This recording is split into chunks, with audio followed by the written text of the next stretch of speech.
नमस्कार, स्वागत आहे तुमचं माझ्या चॅनलमध्ये. मी अनिता बोलते. उतारवयामध्ये उतारवयात जर बायको गेली अगोदर सोडून, म्हणजे देवाघरी गेली, तर पुरुष खूप एकटा पडतो. आणि ज्या पुरुषांनी आपल्या बायकोला सहवास दिलेलाच नसतो कधीच, म्हणजे व्यवस्थितपणे की गोड बोलून राहणे किंवा त्रास नाही देणे असं दिलेलं नसतं, तो मग ते बायको गेल्यानंतर तो खूप कोडत बसतो. म्हणून जोपर्यंत नवरा बायको आहे तोपर्यंत एकमेकाला जीव लावा. नंतर मग एकटा पडतो पुरुष आणि घरामध्ये भास होतात. मग आहे काय की असं वाटतं. जसं बायको चहा ठेवते, या चहा प्यायला, या जेवायला, स्वयंपाक तयार झालाय, खूप काळजी घेत असते. जसं पुरुष घेत नाही, पण बायको खूप काळजी घेत असते. आणि मग बाहेर जाऊन येतात, मी बाहेर जाऊन येतो म्हणतात आणि उगीच बाहेर जाऊन फिरून येतात. मग कधी कधी अंधारामध्ये बसतात, कधी कधी मंदिरामध्ये जातात आणि बाहेरनंच नमस्कार करतात देवाला. आणि बऱ्याच अशा वस्तू असतात बायकोच्या घरामध्ये, त्या हाताळतात, म्हणजे उगी न्याहाळत बसतात. तर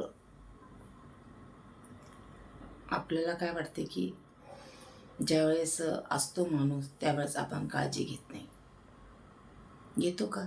नाही घेत. विनाकारण छोट्या छोट्या गोष्टीवरनं भांडतो. तू मर अगोदर बायकोला म्हणतो, किंवा बायको म्हणते तू मर अगोदर.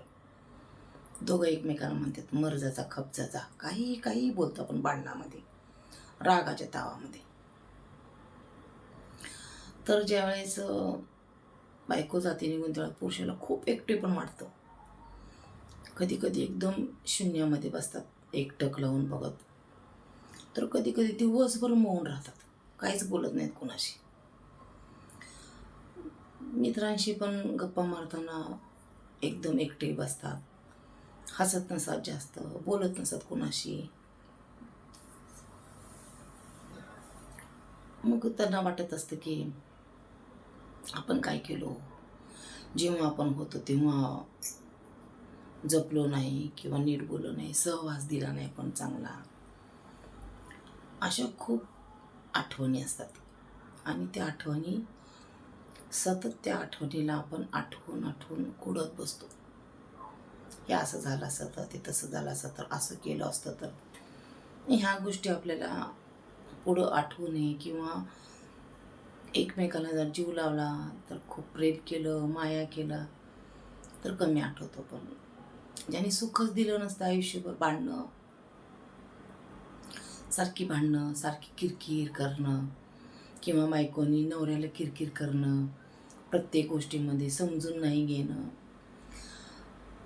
एकट्याने आयुष्य जगणं खूप अवघड आहे हो. तरुण वयात गेल्यानंतर दुसरं लग्न तरी करता येतं, पण उतार वयात गेल्यानंतर बायको माणूस खूप एकटा पडतो.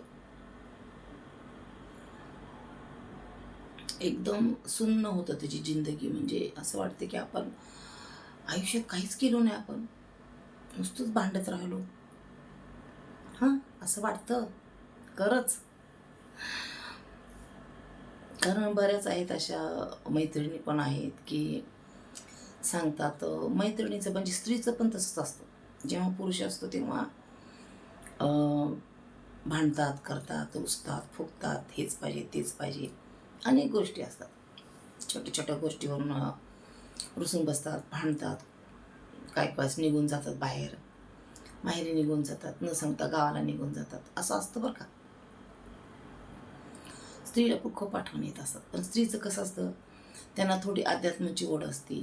देवघरामध्ये बसतात, जप करतात, देवपूजेमध्ये मन रमवतात, मैत्रिणीमध्ये रमवतात. पण कधी कधी ह्या विसरून जातात की आपले पती गेलेच नाहीत, आहेत काय की असं वाटते. जर बाहेर कोणाचा गाडीचा वगैरे कसा आवाज वगैरे आला तर जाऊन बघतात बाहेर, गॅलरीमधनं हळूच टोकवतात.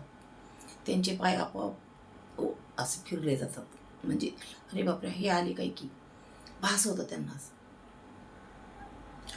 मग स्त्रीनी पण राहू दे, पुरुषांनी पण राहू दे, जोपर्यंत आहे तोपर्यंत एकमेकाला समजून घेणे किंवा गोडीमध्ये राहणे किंवा छोट्या छोट्या गोष्टीवर भांडण्यात काही अर्थ नसतो.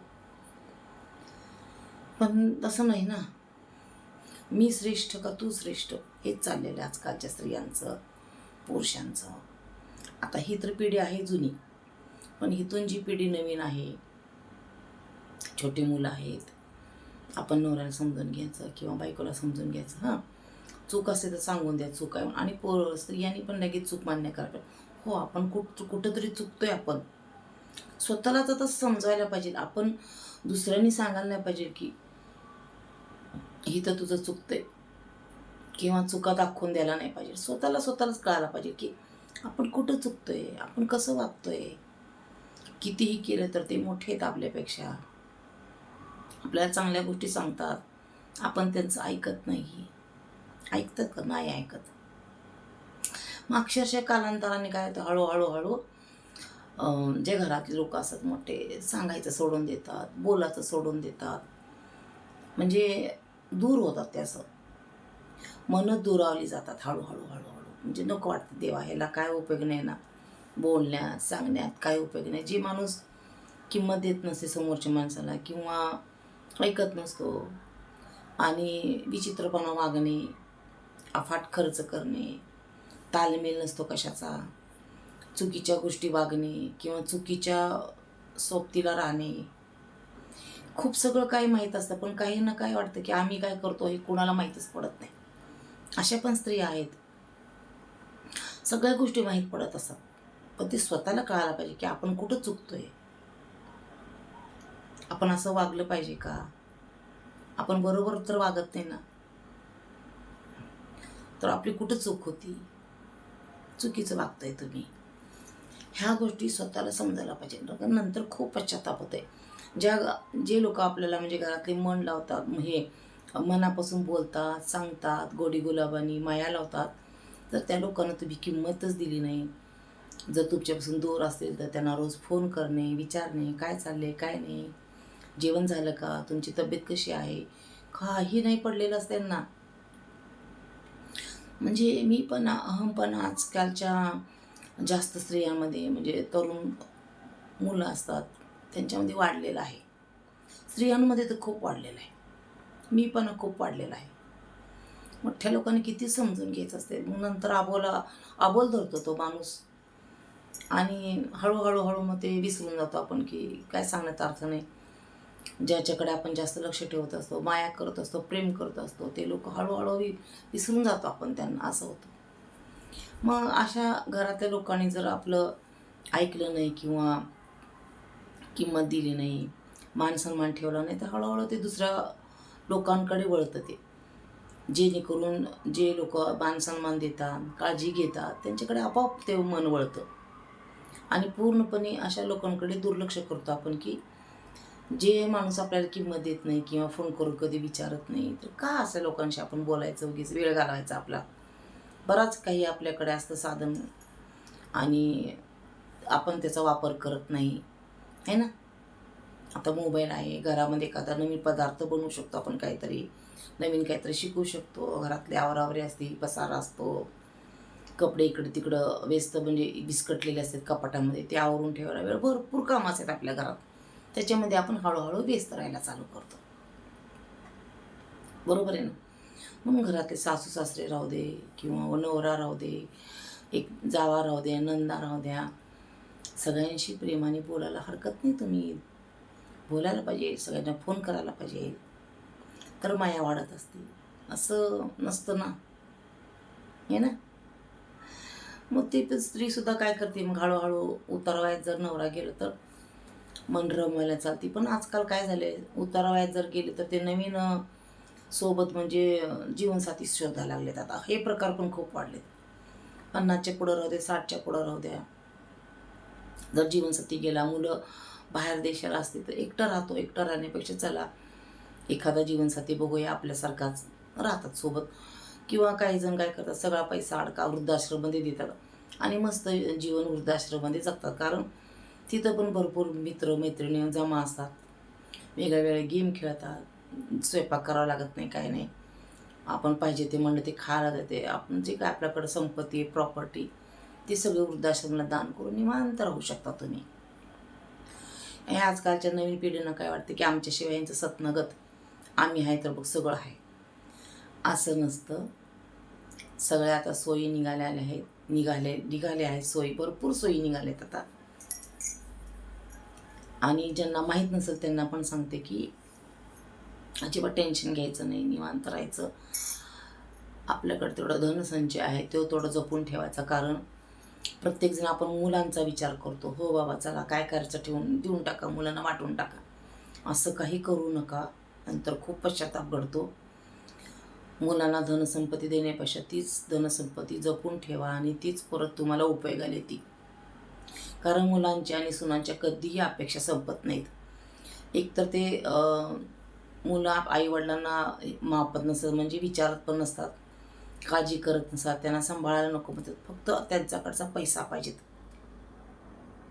काय असेल ते, जेवढा पैसा असेल तेवढा द्या, आम्हाला पैसे नसतो.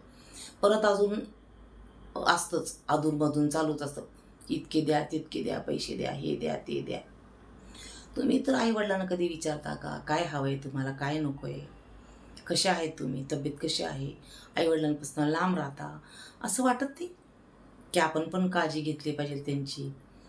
आईवडिलांनी जास्त काळजी मुलांची घ्यायची का मुलांनी आता आईवडिलांची उतारवायत आईवडिलांची घ्यायची त्यांनी? तुमचं तुम्ही ठरवा. आता आजकाल हे तसंच झालंय, सांगणं बंद झालं आता. कोणीही राहू दे, उतारवायत आता खूप कमी झाले सांगायचं, म्हणजे अबोला धरतात. कारण समोरच्या व्यक्तीला कळतच नाही तर काय करणार ना. त्याच्यापेक्षा अबोला धरायला बरं, बस निवांत राहा. चला, मला एवढंच सांगायचं आहे की जोपर्यंत जिवंत आहे नवरा बायको एकमेकाला प्रेम करा. आपल्या घरातले सासू सासऱ्याला मान सन्मान द्या, त्यांची विचारपूस करा, त्यांना सांभाळा चांगलं. नाहीतर बघ उतारवा आहे तुमच्यासुद्धा, तुम्ही खूप असंच रडत बसताल आठवणीमध्ये. असं आपल्या नवऱ्याचा मान सन्मान ठेवा. काही लागत नाही त्याला पैसे लागत नाहीत, किंमत मोजावं लागत नाही, तर फुकट आहे. पण आपल्या बुद्धीमध्ये पाहिजे. चला, व्हिडिओ आवडला तर नक्की सबस्क्राईब करा, लाईक करा व्हिडिओला.